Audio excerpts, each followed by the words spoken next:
Nothing wrong. How are you? I'm good, I'm good. Oh, How are you doing? I'm well. Thank you for asking. How did it work for you? Well, how did it start? Where were you brought up? Where were you born? Okay, I'm from Montego Bay, Jamaica, and my story is very similar to Paul's, whereas I was brought into it. I guess when I was younger, I knew I wanted to be in the TV somehow. I was trying to figure out how these people end up in the TV. Anyway, as I got older, and I guess I was like 9 or so, I was outside arguing with this boy. I don't know what he did that got me so upset, but the teacher heard. I was right by her classroom window, and she heard, and she was like, "Oh, you! I'm gonna punish you. You're so loud, blah blah blah." And she gave me a Louise Bennett poem to go home and recite, and that was my punishment. I had to know, like, learn the whole poem, um, whatever. So I studied it. I didn't want to get in any trouble, Right. and I came to school, and then she asked me to recite the whole poem in front of the classroom, which was like, okay, like I never expected that. And then I asked her because she wasn't even my teacher. So I was like, so if I do this, I'm done. She's like, yeah. So I was like, all right. So and I went up there and I started to just say it. Da da da da da da da da da. And she's like, no, no, no. Say it like how you would think this person would actually be saying it or whatever. And then I was like, okay. And I thought about it, and then to me, it just sounded like a whole argument. It's called "Me Brother" by Louise Bennett. It sounded like this lady was just cussing someone out. So I started to do just that. I just started to but using Yeah. the words from the poem. And when I was done, the whole place was kind of silent, like dead silent. And I was kind of like shocked because I was like, okay, what happened now? Did I get in more trouble? Was that too loud? Like I was like, well, okay. And then she was like, no, come here. And then everybody was like, oh, da, da, da, da. You heard a little talking. And she's like, okay, this is drama class. You just recited a poetry or this poem for the whole drama class, and you did very well. And we wanted to do this for the upcoming competition or whatever coming up. I was like, huh? And she's like, you've never heard of this before? This is this theater, da, da, da. She started to go into it, and I was like, no, what is this? Okay, all right. And then I was like, all right, fine, no problem. Why not? And I studied, I rehearsed with the whole drama class for a while, and then some JCDC competition came up, and she entered me. It's my first time, and I performed the thing just like I did in the classroom, but with little tweaks. And I got the dead silence again, like nothing, and I was like, oh no. And then afterwards, the whole place stood up and started to clap. But it was that pause that was There's like, a pause in it. yeah, that was like, okay, what's going on? And then the whole place started to clap. And I was like, all right, I guess I did well. And that happened every time I performed that piece. Every single time, everywhere I went, it was the same reaction. Um, and then I won the whole gold medal thing for the JCDC, the All Island thing or whatever. And then they put me in the newspaper, and so that was my first go at it. And after that, I guess I never left because they started to experiment with me, put me in like music, put me in dance. I quickly became like a president for Builders Club. I don't know. It was just like a Mm. lot of things started to happen all of a sudden. They started calling me to do or recite the same poem, but for money. They were paying me this time. So like hotels along the East Coast or the coastline or whatever, they would call me and I perform for them whenever they would have meetings, government meetings. I remember meeting PJ Patterson at the time, Wow. a whole bunch of people from the theater industry. Some of them I remember seeing on this show called Royal Palm Estate when I was younger, and this guy named String Bean specifically, and I don't think he really liked me calling him String Bean because that's not his real name. But that's what I remembered from TV, right? And yeah, that was like my whole experience from childhood. I guess I stopped. I stopped. I completely stopped. Um, the guy that was bringing me to all these shows, when I started to get hired to perform, I remember I saw him collect some money, and the person said that it was for my performance. I was the only person he brought there. But then when I saw what he gave to my mother, now Marky, I was 9 years old, Mm-hmm. Okay. but I saw this Mm-hmm. and I was like, not anymore. Mm-hmm. Like my heart sank. I was like, this guy is stealing. Mm-hmm. I didn't understand it. I was No, like, but you're why? nine, so but that's the right thing. That's the right term, I believe. I I just didn't at the time. I was like shocked. I was like, no, but that's my money. How is he getting so much? Like my mom only collected like 100 something Jamaican at the time, and he got thousands. Mm-hmm. Like I was shocked. Mm-hmm. So after that, I was like, okay, this is me now. I'm gonna stop putting myself out there like that, and I want to try to help other artists or people like me to do this thing without being robbed, so to speak, with someone I can trust and so forth. So I started to basically explore, research. Okay, what is the best position to do so?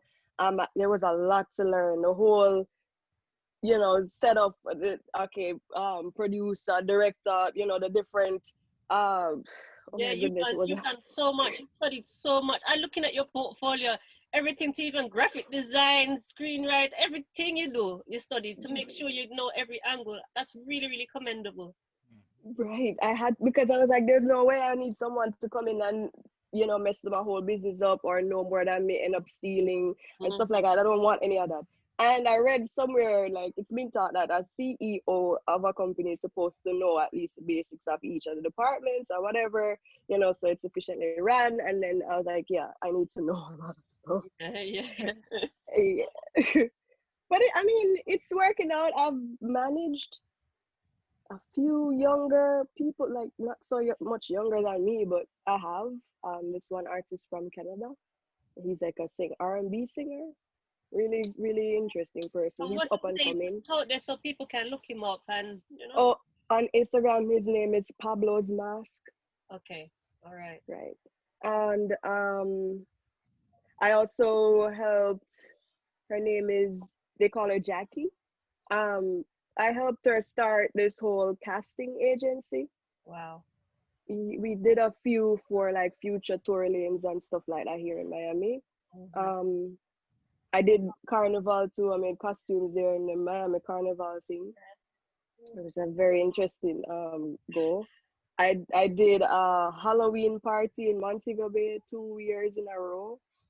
The last one wasn't so well, but in Jamaica, don't take kindly to this dopey thing, this Halloween Oh, thing. we don't.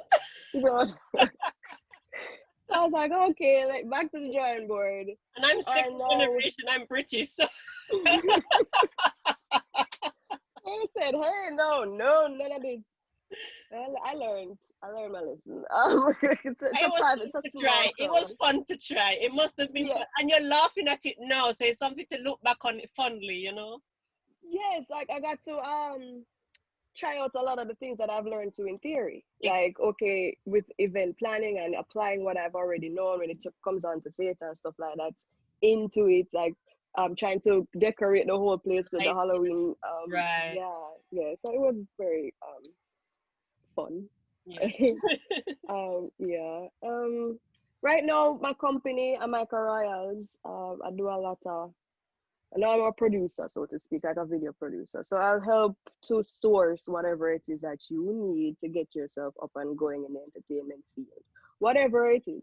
So I have so much information now. I'm able to go in a lot of different avenues Right. and assist or provide a service.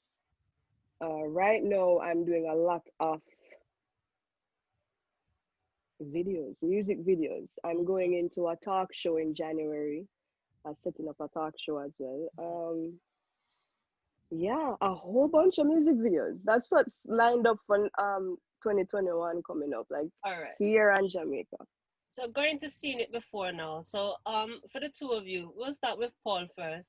How was it actually working with Damien Gale? Did you actually work with him directly? Like obviously Yes, he was directing you, so you must have been. So yes, yeah, yeah. how was it Damon is working for him? I heard he was it strict. well, I didn't have any issues with Damien in terms of strictness. But Mm-hmm. I suppose that's a function of how many scenes I had to do. 'Cause pretty much is what it was one scene. Right, The right. scene that I'm in is the scene where they're at this prayer meeting that's taking place. And that's pretty much the only scene for me. So Mm-hmm. the issues that Damien were having were really with that I've heard where people not showing up on Joelle? time and what have you.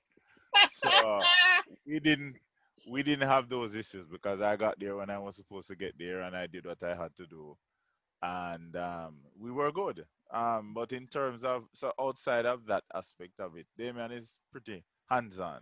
Mm-hmm. But Damien has a very easy way of explaining what it is he needs you to do, Mm-hmm. and so his ability to direct is very good. You know, because that's the thing. You need.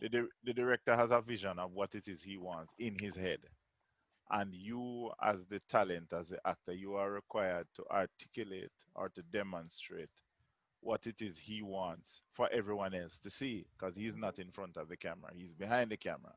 Right. So the interesting dynamic is for him to translate what is in his head to you through his words and his actions and his deeds, and then for you now to completely understand what it is he wants and then translate his vision into action on the screen. Okay. So it's a very interesting dynamic between director and actor and audience. Right. So, Joel, with your textbook experience now, how was the experience working with Damien for you? Boy, okay. First of all, how they do music videos in Jamaica is not how I see them do it over here in the States. Like I've not been on a set like with um okay. All right. So my job was to get it more organized, basically. Okay. Get it on paper, make sure that everything relates well. We're not showing too many graphic stuff, so that a wider audience could get to enjoy the mini movie and so forth. Like that was my job. In terms of Damien being strict, I feel like he was more strict with me in terms of okay, he wanted me to be there beside him to look in the camera to see if, to see if there are things that he's missing that Mhm. I could probably pick up. But it was very difficult for me to do that because of the whole COVID situation and so forth. We were actually short staffed Mm. and I was playing multiple roles. The strictness came in again when he wanted additional eyes on set because he was playing multiple roles too. He was the director and the cameraman and so forth. So um, that was a pressure. Yeah. A lot of it was from that. It wasn't like we were planning when we actually went to the meeting in January. It was pre-COVID. It was before the whole scare started in Jamaica and stuff, and I was actually stuck down there because of it. Mm-hmm. So, with that being said, it provided a longer time for us to sort things out, so to speak, Mm-hmm. because it wasn't coming together that quickly as we would hope or would have hoped. But we still got it done, I guess, towards the end of the summer Mm-hmm. and we pulled through as a family more so than anything else. Again, because of the situation, that definitely pushed it in that family vibe. The rest of the crew, they were awesome too. They had to play multiple roles too. That was what it was. Um, I guess the strictness is just because of that pressure. Do you know? Whereas Damon is concerned. Yeah. Do you know? And even though, I mean, I heard that he's strict just because I listened to you all talk at the premiere, right? I remember having a financial manager once in one of my previous 9 to 5 roles, and everybody I whisper around him, and me never like him because me couldn't hear him foot bottom. So it catch me every time, and I'm very skillful at being discreet. But this one, Oh but, no. and he never play. He don't mix in words. He'll tell you straight away what it is Mm. and how it is, and he'll tell you exactly in the emotion that he's in. So a lot of the staff members was quite fragile around him and walk on eggshells. I'm a different individual. I look at the person and I look at what the person is trying to do. And I saw in him that he was very skillful at his job and he had an understanding about the work. So the frustration for him is when he sees people doing foolishness for some reason, and he He's a just tell you, perfectionist. right. So, but I saw that in him, which is why I was able to then bond with him on a different level, because I was then able to speak to him, and I know that he knows how this business run. Furthermore, he was one of the founding members of the company anyway. So whereas I realized that this, um, let's call it for argument's sake, for use of a better term, this rumor of him like, don't talk, leave him alone, don't go next to him, don't talk to him straight. This kind of thing, it was, Okay. yeah, it was unnecessary from my point of view, because he's Mhm. running a company. He has so much to do. He's also the financial manager, which means he have to keep this thing ticking. And these are small little things what he's expecting of his staff members. Mhm. And just because of his demeanor. So in saying that, I find if a staff member calls somebody strict, it calls a boss, for example, strict, or in this case we're talking about Damien, I don't know. I just have an impression that he has an excellent work ethic. He does. He Well, cares a lot. Like that's the whole thing. I've worked with people that they're doing their jobs, and yes, they're very good at what they're doing, but they don't really care. Right. So they're just going through the motions. For him, he cares. He wanted it to come out good. He wanted positive feedback. Like, it was something that he was putting a lot of effort into, especially again with the whole COVID thing. And I guess now you're telling me the story about your former boss and stuff, and how the staff saw him. I figured, well, I never saw him like that because I understood Right. plus, where he's coming from. plus, I would just add that it is important to form your own impressions. So in Right. Jamaica, we say you don't take the press. Yes. You will hear about somebody, and like I've had people say. I remember I worked at a university. I used to work at the University of Technology in another life, and as I told you earlier, I wear my emotions on my face, and I am generally my expression is generally very serious. Me not laugh unless me have something to laugh about. So I am generally stone faced, and people would look at me and form an impression and go and repeat the impression that they have formed without ever having had a conversation with me. And so Oh I yes. would get all the time that people would say, but you know, say you're not so bad. And me say, what you mean by? But people say, boy, you're serious all the time and you're not laugh and blah, blah, blah, blah. Me say, yeah, but me Mhm. laugh when me have something to laugh about. That does not mean that I am a dragon and I am going to eat you if you try to have a conversation with me. But it is important for you to find out. Also, before I go further, people say things based on their own experience. Some people might say, Joel is this. But that is your experience with Joel. That's not necessarily my experience. Joel and I might be fine. We're good with her. We work together and we chat and laugh and everything is fine. You hate her like poison. That are your problem. Me and her good. So so it's the thing I would say is that it is important, and that analogy can be applied to different scenarios.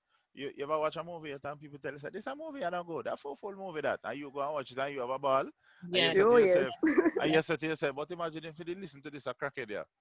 Look You how would the have movie watched. nice and the movie good. Me wouldn't watch it. Look how me enjoy this a movie here. But through me, I take what people are say and I run with it like you saying both. It name no good, nobody watch it, nobody spending money. I watch it and you're saying, but this is a great movie. So that I try my best not to form an impression about people based on what other people say, A, and B, sometimes a person's reaction or their behavior is situational. So, for example, Joel was, people are saying that um, Demon. Damien is strict, but Damien is strict in this particular situation Right. because the situation is difficult.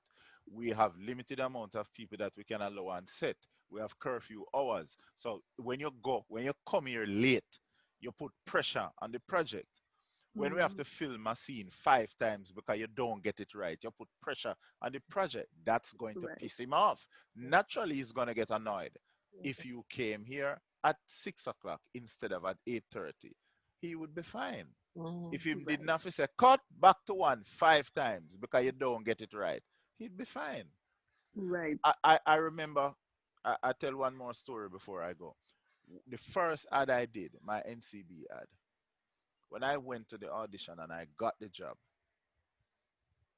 the producer called the talent agent and say, send him to my office tomorrow morning. I want him to read the lines in my office. I didn't know anything about the business at the time, so I just thought that it was normal. So I went to her office and I sat down in her office and she said, this is the script, read the lines. And she started the camera. And I read them and she would say, okay, that's fine, but I want you to do this and turn this way and say it this way. And I listened to the instruction and I did it. And she was like, okay, nice. We're going to try something else. Do it like this. And I did it. And she was like, okay, good. All right. Tomorrow morning at 7. And we went on set and I got into wardrobe and went to where I needed to be and I said what I said. And we were on set for maybe 2 hours. And then I hear the director say, okay, that's it, we're up. Cut. Pull on everything, we're ready to go home. And I remember the guy who was doing the audio, he came to me and he was like, brother, me have to shake your hand. And I was like, okay, why you have to shake my hand? He must say, you're great. And me I say, great? Hold on there. For what? He must say, we have been here for 2 hours and we have filmed all the scenes that we need to film. We have gotten everything that we wanted to do. When we look at the storyboard and we look at the treatment and we look at what it is we have to do, we done. So me I said, then we don't never plan for done. Cause you said like it's something. Me said no never did plan for do. You did plan to spend the whole day here. Him said, no, no, you don't understand. Him said the day before we were here for 6 hours because people keep getting it wrong. People kept getting their lines wrong. People kept looking into the camera when they're supposed to be looking past the camera, and people kept doing everything wrong. That caused the producer to get pissed off. It caused the director to get pissed off, and it caused the client to get annoyed. That's why the producer called you into her office because she wasn't going to waste her time. Because production time is expensive. You have to rent vehicle and take equipment and set, and you go and set, and you get people to cater, and all these other satellite services that have to accompany the production. And you spend money and you bring them on set, and then talent must show up at 7, them not come till 8:30. When them come at 8:30, it take another hour to get them into wardrobe. So them not start till 9:30. And when you finally get them on set and you say, okay, go, them don't know the lines, or them don't Oh my remember, God. or them don't deliver. That gets people pissed off. And so your experience with someone in that particular scenario might cause you to say, oh, Joel is a bitch. I hate her. She miserably see me can't bother with her. But you never remember say you should have did it from 6 and you not come till 8:30. Yes. Of course she's a bitch. But she want to tell you about your mama. You should have there so Exactly. 2 hours ago. That is why she's behaving the way she's behaving. Right. So so when people describe other people, it's very important for you to form your own impression and not to buy into the argument because you don't know what influenced that situation. You don't know why it is that person is behaving the way they are behaving in that moment. All right. And that's important to consider. Of course it is. And thank you for that because not only do we understand the background of the casting and what happened on set, but Mhm. it's also for me it's also giving other people who are inspired to be an actor Right. in order to give them inspiration about what happens on set, how to act, be on time, know your lines, Right. focus on what's happening in on the set so that you can therefore work with the program. Mhm. You know what I mean? So thank you. Mhm. While I'm saying that, bring it to more happier thoughts as well. For both of you, I'll go to Joelle first. What is your most favorite scene of Seen It Before? My most favorite scene, that's a hard one. Um, I think it was the scene when Busy walked up and there was a dead body on the floor. Mm. The guy playing the, yeah, and Camila was there as well. and the police and the whole crime scene thing. I think that was my favorite scene. Reason being because of how it actually played out that morning. Everybody was so frustrated. Like that pressure that I was talking about. Like I even started to cry. Like, Yeah, yeah, no. yeah. Well, me and Damon were like going back and forth because it's like, who was supposed to do this? Where's this person? I don't know. Blah, blah, blah. But after all that and the whole crying and episode and everything, we started laughing at the end. I was started having fun, and Candice was there, and she was like putting the blood on the guy, and the guy was like dying in the heat Yeah. on the floor, and all these things. So we started to have to fan him and keep him cool when it was So that like showing on him.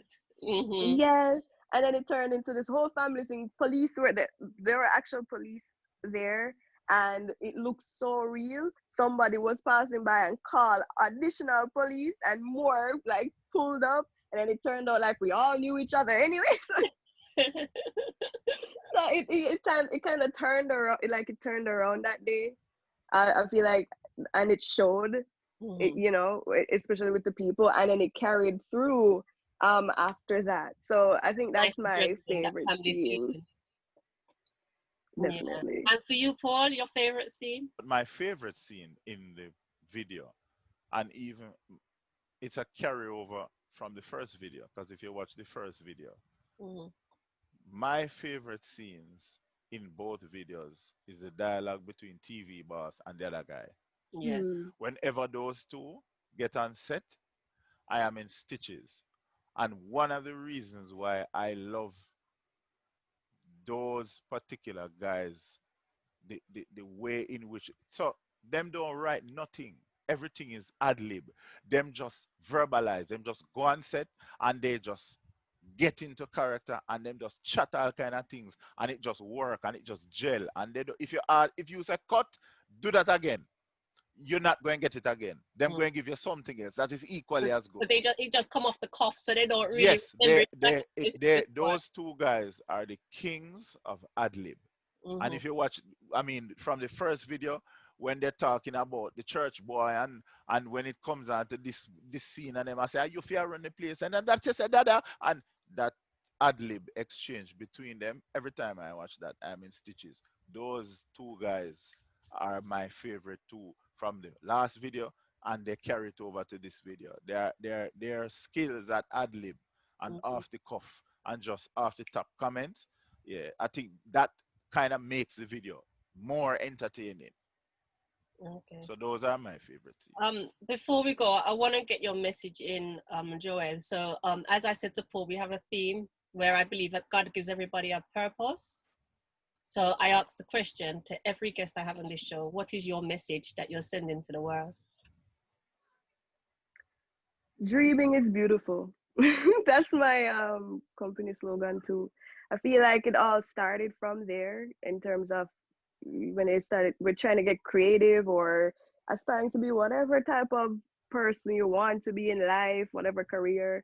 It starts off with a dream, a thought, and I want to help people to accomplish these things, as I would love for people to help me accomplish mine. Like I want to bring people together. I want to be that centerpiece that, okay, we have, all these people coming together to create something beautiful. So I love that part. I love the pre-production part of it, basically, like pulling it all together so we can execute it thoroughly. The message I want to send is, I want everybody to understand that there's a role Mm-hmm. for everyone. Like everyone plays a role in this life, and it doesn't matter what it is or what you think you may be good at, or people won't think you're good at. There is a spot for you, and reach out. Make sure you find out what it is you need to do for yourself to get there, and do it.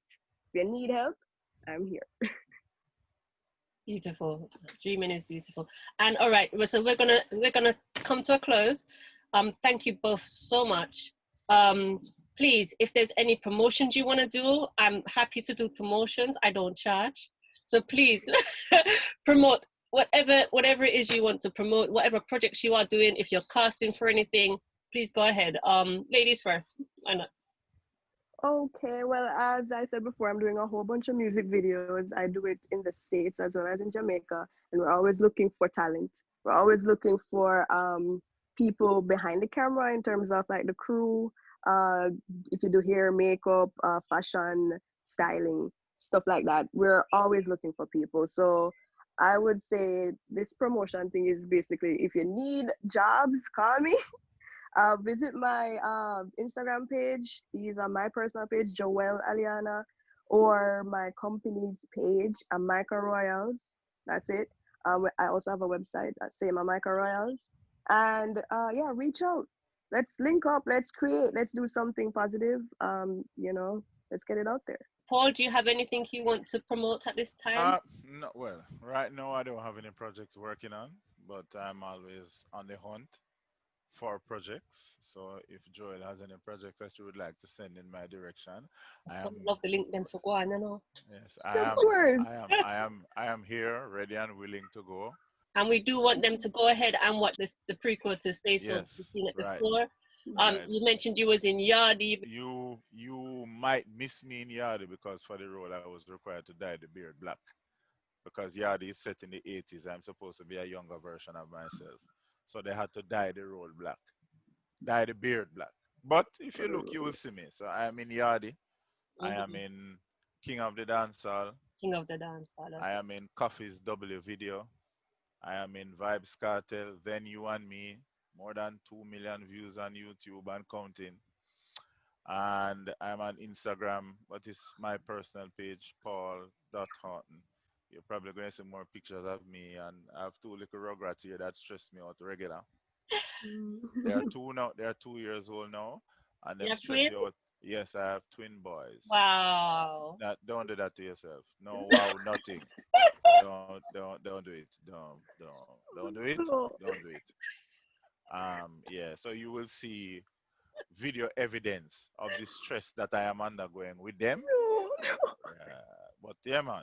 So Yeah. that's me on Instagram and on Facebook. I All think it right. was a Appreciate it. wonderful weekend. Have a great time. Thank you so much for your time again. It was a pleasure. And like I All said, right. we speak again. Okay. Take care. Take care. God bless. Thank you.